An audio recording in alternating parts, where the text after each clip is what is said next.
आज हम बात करेंगे एक बहुत ही खास संस्कृत नाटक के बारे में, जिसका नाम है प्रतिमा नाटक, यानी मूर्तियों का नाटक। चलिए एक सवाल से इसकी शुरुआत करते हैं। जरा सोचिए, एक राजकुमार को यह कैसे पता चलेगा कि उसके पिता, जो एक महान राजा थे, अब इस दुनिया में नहीं हैं? ना किसी दूत से, ना किसी खत से, बल्कि एक मूर्ति से। और यही वो एक बात है जो इस नाटक को और इस कहानी को बिल्कुल अनोखा बना देती है। तो ये जो नाटक है, प्रतिमा नाटक, इसे लिखा है महाकवि भास ने। ये रामायण की जानी पहचानी कहानी पर ही आधारित है, लेकिन इसमें एक ऐसा जबरदस्त मोड़ है जो इसे बाकी सभी से एकदम अलग कर देता है। देखिए, कहानी की शुरुआत तो वैसी ही है जैसी हम सब जानते हैं। नाटक के पहले 2 अंकों में राम के राज्याभिषेक की तैयारी होती है, फिर वो रुक जाता है। उन्हें 14 साल का वनवास मिलता है और इस दुख में राजा दशरथ अपने प्राण त्याग देते हैं। यहां तक सब कुछ वैसा ही है। लेकिन अब आता है नाटक का वो हिस्सा जो इसे सबसे यादगार बनाता है।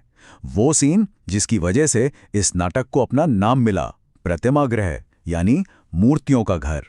सीन ये है कि राम के भाई भरत, जो अपने ननिहाल गए हुए थे, वो वापस लौट रहे हैं। उन्हें अयोध्या में जो कुछ भी हुआ है उसकी उन्हें कोई खबर नहीं है।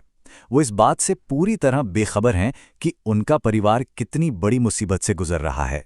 तो होता क्या है, भरत अयोध्या के पास पहुंचकर एक भवन में जाते हैं। वो एक प्रतिमा गृह है। वहां अंदर वो अपने वंश के पुराने राजाओं की, अपने पूर्वजों की मूर्तियां देखते हैं।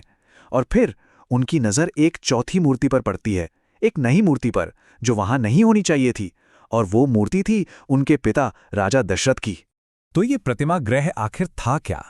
दरअसल ये एक ऐसी जगह थी, एक ऐसा हॉल जहां इक्ष्वाकु वंश के सिर्फ मृत राजाओं की ही मूर्तियां रखी जाती थीं। मतलब जिस राजा की मृत्यु हो चुकी हो, सिर्फ उसी की मूर्ति वहां स्थापित की जाती थी।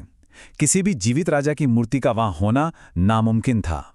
और बस किसी को भरत को कुछ भी बताने की जरूरत नहीं पड़ी। एक शब्द कहे बिना अपने पिता की उस मूर्ति की वहां मौजूदगी ही इस बात का खामोश सबूत थी कि राजा दशरथ अब नहीं रहे। इस एक सीन ने ना सिर्फ कहानी को आगे बढ़ाया, बल्कि इसने भरत के चरित्र को भी हमेशा के लिए परिभाषित कर दिया। चलिए देखते हैं कि इस खोज ने उनके किरदार को कैसे निखारा। नाटक में राम एक बहुत गहरी बात कहते हैं। शत्रु शरीर पर प्रहार करता है, किंतु स्वजन हृदय पर। मतलब दुश्मन जिस्म पर चोट करता है, पर कोई अपना तो सीधा दिल पर वार करता है। और ये लाइन भरत के दर्द को, उस पारिवारिक धोखे को बखूबी बयां करती है। भरत की जो प्रतिक्रिया होती है वो उनके महान चरित्र को दिखाती है। वो मूर्ति देखकर दुख से बेहोश हो जाते हैं। होश में आने पर अपनी मां कैकेयी को उनके किए के लिए धिक्कारते हैं। जो राज सिंहासन उन्हें अन्याय से मिला था उसे ठुकरा देते हैं और ये संकल्प लेते हैं कि वो राम को वनवास से वापस लेकर आएंगे। ये नाटक ना 2 भाइयों के आदर्शों की एक बहुत ही दिलचस्प तुलना भी करता है। एक तरफ है राम, जो एक आदर्श बेटे बनकर पिता का वचन निभाते हैं, भले ही वो अन्यायपूर्ण क्यों ना हो। वहीं दूसरी तरफ हैं भरत, जो एक आदर्श भाई हैं। उनका चरित्र इतना बेदाग, इतना त्यागमय दिखाया गया है कि इस नाटक में उनका कद राम से भी ऊंचा लगने लगता है।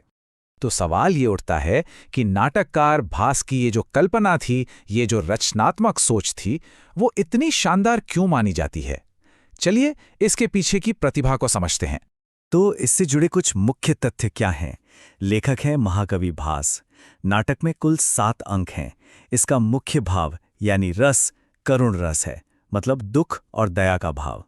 और जैसा कि हमने देखा, इसका सबसे बड़ा और अनोखा पहलू है वो प्रतिमा गृह। भास का कमाल यहीं दिखाई देता है। वो एक महाकाव्य को देवताओं की कहानी से हटाकर इंसानी भावनाओं और दुख की कहानी बना देते हैं। ये एक तरकीब जबरदस्त नाटकीय तनाव पैदा करती है।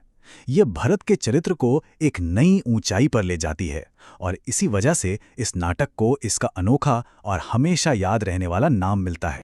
तो ये हमें सोचने पर मजबूर करता है कि कैसे कहानी कहने का बस एक नया तरीका, एक रचनात्मक मोड़, एक पूरे महाकाव्य को देखने का हमारा नजरिया बदल सकता है।